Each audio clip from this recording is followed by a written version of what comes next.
Have you ever got up early because you heard that's what successful people do? Or have you ever ate something or either exercised for a certain period of time because you heard that's what somebody who's successful that you actually admire, that's what they do? And here's the reality. You've probably done those things just like I have, and you still may not have the success that you thought was going to come out of you doing what these other successful people did, and there's a reason for that. And so I want to give you 5 things that successful people do before 8 a.m. that most people never do. Now, the first thing that successful people do when they first get up in the morning, no matter how early it is, and it doesn't matter if it's 3 a.m., because I know some people talk about people getting up at 3 a.m. or 4 a.m. or 5 a.m. It really doesn't matter what time you get up. But one of the first things that all successful people do before 8 a.m. when they get up is that they reinforce who they are. Because here's the reality. You could want to be a millionaire. You could want to be a billionaire. You could want to be married. You could want whatever you want. But until you become that, you'll never get what's on the other side.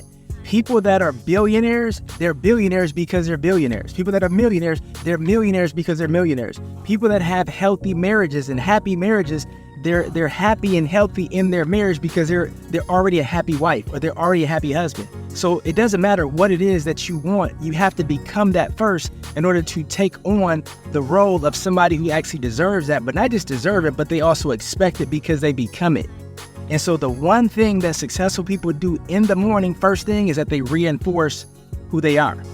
Now, that could look totally different for different people. Like some people, they get up and they pray first thing. You know, some people get up and they meditate first thing, because prayer meditation for some people, that's the identity that they took on. You know, for them, that aspect of that millionaire or that billionaire is like in their mind, this is what billionaires do. This is what millionaires do. This is what people that are in happier relationships, that are happy with themselves, this is what they do. And so whatever it is, they just do that because it's reinforcing who they already are. And so a lot of times people try to just do something because somebody else did it that was successful, and they don't get the result because they're just doing, but they're not being. And you have to be it first. The doing comes later, but the being comes first.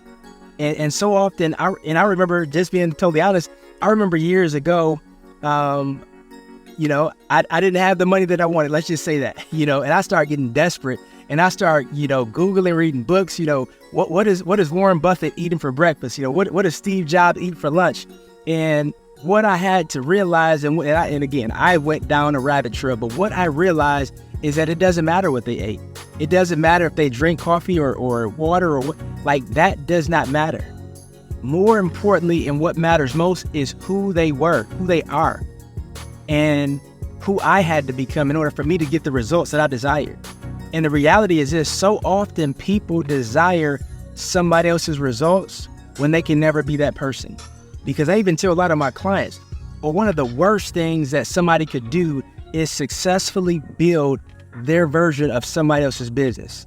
It's always going to be met with failure because that's not who they are. That's just a version of somebody else, but they can never be that. Now, one of the second things that successful people do before 8 a.m. is that they constantly and consistently review their goals and their dreams. Because there is a famous saying that says, where there is no vision, the people perish. And it also says to write it down and make it plain.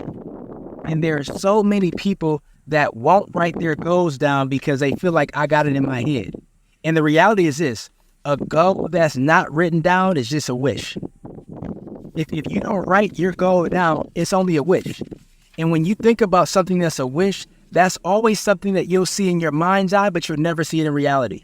And this is exactly why successful people write their goals down, because they not only see it in their mind's eye, but they reinforce it with their writing and also the becoming of who they are, and then is reinforced by the activity. Because we don't realize that a lot of times the greatest form of faith is preparation. And faith without works is dead. So that means you have to do something in order to demonstrate your faith. And people that truly believe in their goals and their dreams, they write them down as a demonstration. Just one aspect of doing that they're going to accomplish what it is that they saw in their mind's eye first, and that they're going to see in their reality next. Now, the third thing that people do that are successful before 8 a.m. is that they drink water and they exercise. Now, You might be thinking, drinking water? Yes, because successful people understand that drinking water not only helps with your energy, it helps you to look younger, it helps you to be more vibrant, and believe it or not, drinking water actually cuts down and even eliminate to a certain extent the possibility of a stroke and even a heart attack. People don't realize that the body is made up of 70% of water, and the brain is made up of 90% of water. So if you don't keep your body and your brain hydrated, then there are certain things that are going to break down from a functional perspective because it's being restricted. And so when people drink water, believe it or not, it actually helps them to rest better. It helps them to think clearer, because when you want to be successful, you want to perform at your most optimal level possible. And drinking enough water helps you to not only do that first thing, because people don't realize this, is when you feel thirsty, you're already dehydrated. And so what successful people do is that they determine success in advance, meaning that I'm going to drink water before I feel thirsty. I'm going to give my body what I know it needs before it asks me for it. And so in addition to that, they exercise because you want to move. You want to stay young, you want to stay vibrant, you want to get stronger. And a lot of people, they get older because their mind tells them, because you're a certain age, that you're old. And successful people understand that you really only get old in your mind. Yeah, you might wrinkle a little bit, you might have some grays, but really you only get old in your mind. And it's like they want to play this game of life and win at this game of life for as long as they possibly can. So they drink water and they exercise on a regular basis. And here's the thing, exercise is different for different people, because some people's exercise is walking, some people's exercise is running, some people's exercise might be like really intensive. So it's not so much what exercise that somebody does, but it's the consistency of it. Because so often people, like, they might not exercise for a whole year, and then, come December, getting into January, they want to do, a 20-hour exercise in one day to make up for all of what they didn't do the past year. And it doesn't work like that, because it's more about consistency. And that's exactly what successful people do before 8 a.m. Now, I do want to say that these 5 things, they're in no specific order. Some of them, the first might be last might be first. So I do want to say that this is not in any specific order. However, when it comes to the 4th thing that successful people do before 8 a.m. is that they read. They read to upgrade their mind. Like, what they read is something that's going to help them. It's not just like mindless. They're not reading the news. They're not reading the newspaper. They might read a book. They might read an article. They might read a biography on somebody who's successful and this person has accomplished what they want to accomplish.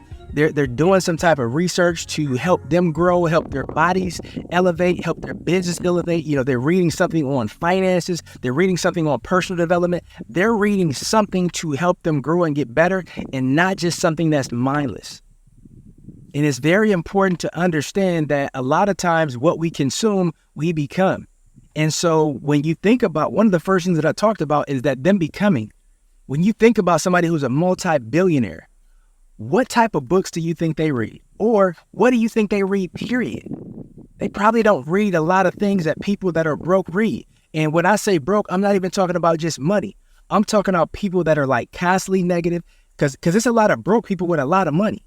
So being broke is not just about money, but somebody who's actually broken, like broken in their spirit, broken in their mind, broken in their hope, broken in their thoughts.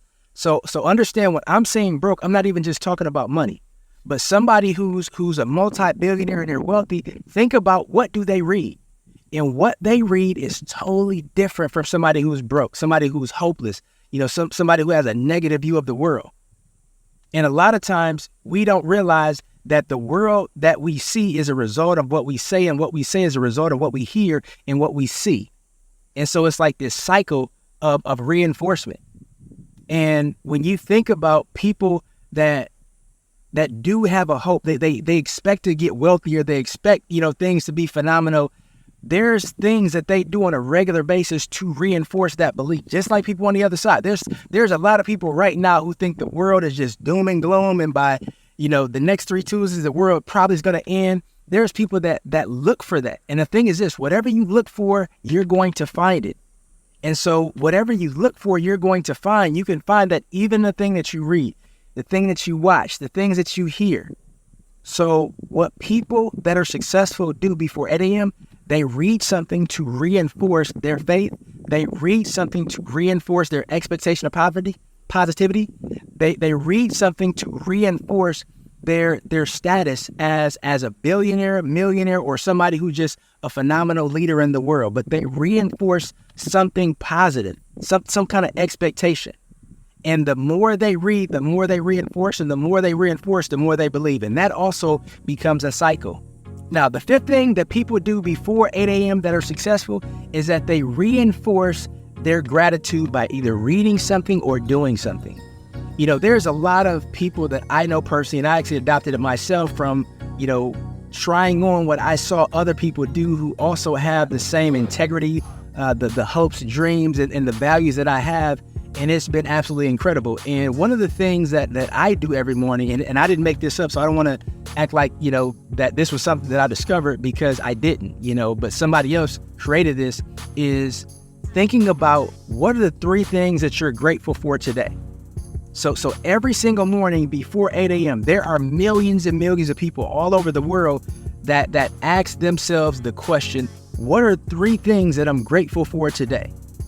And it's a very powerful question. I don't want to go too deep into that, but I want to focus more on the gratitude portion, because like I said before, whatever we look for, we're going to find it. And when you think about what you're grateful for, no matter how your life is right now, you could be in debt, you know, you could have a family member that you just lost, you could, whatever the case may be, but there's always something that you can be grateful for. You know, I remember years ago, I went to Nigeria. And when I came back from Nigeria, I understood the importance of how much of a blessing it is to have bad credit. Because what I learned when I went there and I came back home is that in order for you to have bad credit, that means that somebody at least trusted you with something to mess it up.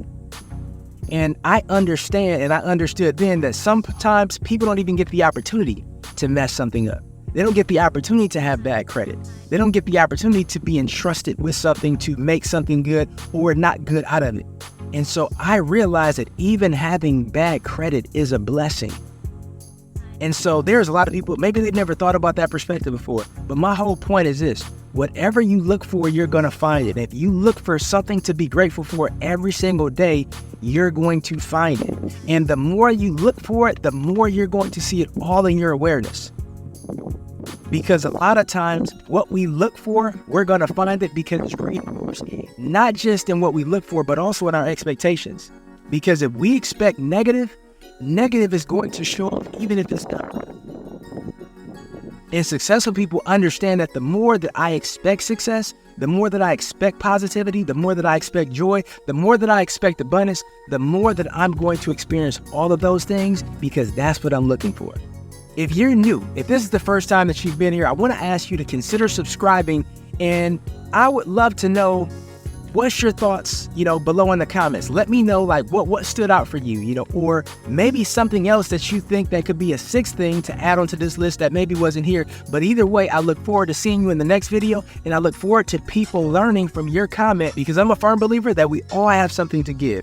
And sometimes when you look for solutions, when you look for happiness, when you look for abundance, sometimes it can come in one comment from somebody who was least expecting to be a blessing to somebody else. So thank you for watching, and I look forward to seeing you in the next video.